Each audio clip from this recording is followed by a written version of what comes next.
Hey guys, it's Julian, and today I'm going to be showing you how to make ambient music like Brian Eno. You can get the project file and samples and MIDI and presets and everything from this video in the description for free. And if you're a patron on my Patreon, check there because it is available without a download gate. And yeah, let's get started. So, this is what we heard in the intro. We're at 140 BPM. The first thing I'll say for this video is honestly, the BPM doesn't really matter in ambient music. It's like, once you get to a certain point where it's just a bunch of, wash of synths, or even, if it's following, a chord structure, like here, it's following a chord progression, and it's got kind of, a structure, it's still, the BPM isn't really that important. Just try speeding it up, slowing it down, whatever sounds good. But we're at 140 BPM. The first sound we have here is this first pad, which sounds like this.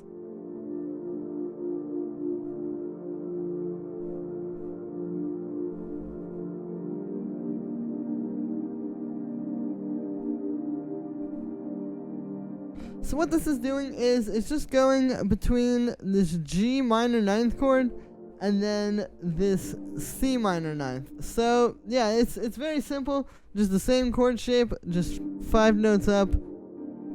Yeah, pretty straightforward. Basically what's happening here is we have C minor would be like the root note, and then G minor would be the 5th. But yeah, so with this one, it's more about the chord shapes, just kind of using a more interesting kind of thing like this. It's not just a basic major or minor chord. It's a minor ninth, so you're getting the minor chord.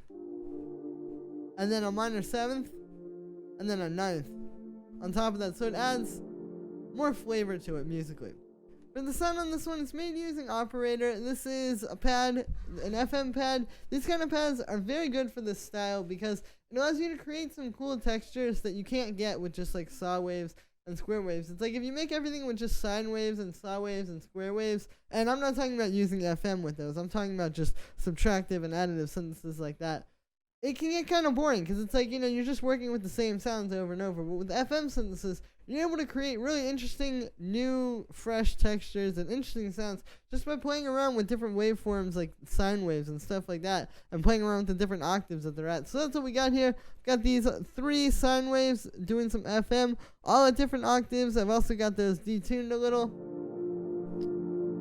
The detune really helps with the movement. Then I have those going into a bandpass, so here's without that.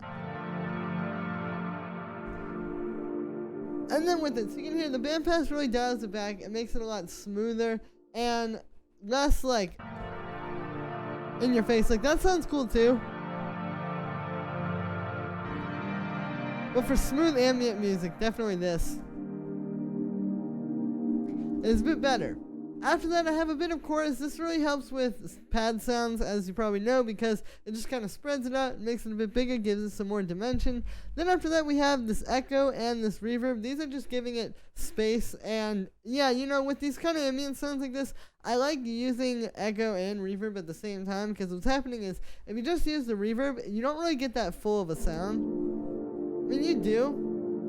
But what's happening when you have the echo on is you're getting the reverb from the original one, and then you're hearing the reverb of every single one of these individual echoes on top of it. So it becomes a lot more of a wash, and it kind of makes it easier to make something that you get lost in, as opposed to it's just very clearly okay, here's one chord, then here's another chord. So yeah, that was the first pad. The next sound that we have here is the second pad, which sounds like this. So it's playing the same MIDI as the last one, just the G minor 9 up to the C minor 9. And then for the sound on this one, it's made in a very similar way. You can see this is also just some FM synthesis with Operator. I've just got 3 sine waves. These are not detuned, but they are all at different octaves. And then they're going into a low pass filter, just set like this. I've got an LFO on the low pass filter, just slowly moving it. Kind of gives it some movement. It's you'll see this with some of the other elements as well, but it's a matter of stacking up movement. That's how you keep this kind of stuff interesting, right? It's by having some movement, having things changing, and you don't just want one sound that's just sitting in the same place the whole way through playing this chord progression. You have a few different sounds that are changing and evolving all around each other. So that is what this LFO does. It gives some movement to this. It's moving that filter, and it's also moving the volume of oscillator B. And then in doing so, you're giving it's adding to the overall track. with all the other things that have movement as well, even if this one is very subtle. So yeah, then after that we just have a bit of chorus, very similar to that last pad, just spreads it out, makes it a bit bigger sounding, and then we have an echo as well as a reverb. And with this one, same thing as the last one. It's like when you put the echo into the reverb, it really helps to make it truly ambient and truly like lost in space like that, as opposed to, you know, just like some slight reverb. After that, we have this bass, which sounds like this.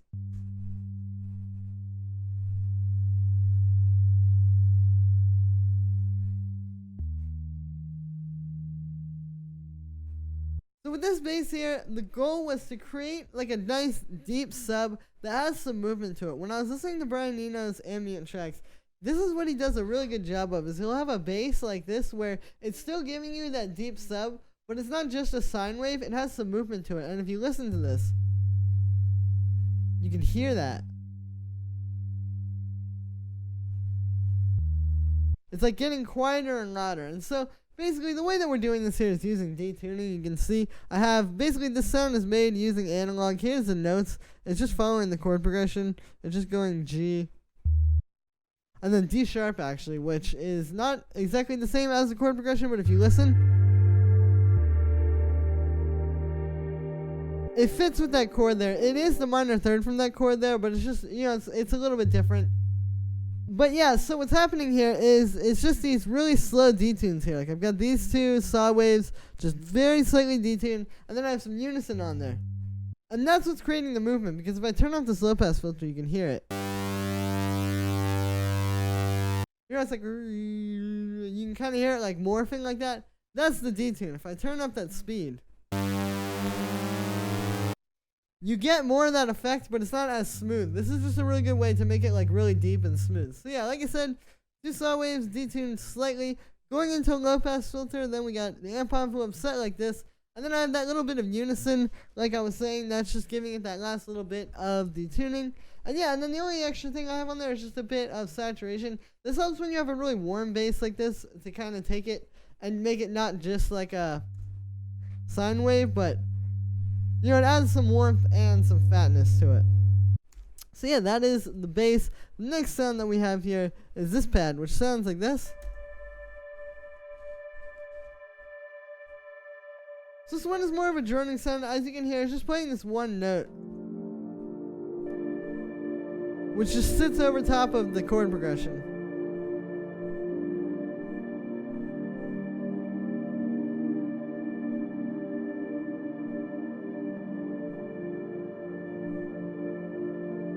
And yeah, you can hear it. It just kind of sits over top of that, kind of like hangs out over the whole course of the track. And this really helps to bring it to life, because it's like, you know, when you hear music and you hear just like the most basic surface level things, like if you hear, say this was an ambient track, which was just these pads in the space.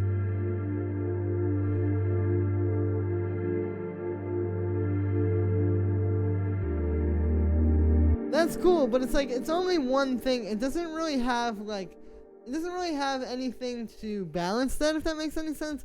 So that's where something like this comes in. We have everything which is changing chords and moving and doing that kind of stuff musically, and then we have this thing which just stays in the same place to provide some contrast. So yeah, and the note this is playing is just D. And yeah, for the sound on this one, it's made using operator. Again, really like using FM synthesis. It's just such a good way to make interesting sounds that aren't just like I said, different combinations of saw waves and square waves and sine waves. You can see, yeah, we got 4 sine waves here, and I've just got them detuned slightly. They're all at different octaves, and then I've got those going into a low pass. Here's without the low pass. You can hear it's actually quite a digital and harsh sound, but then the low pass dials it back so it's just like a smooth pad. So yeah, don't be afraid to make big, like, harsh sounds like that, though.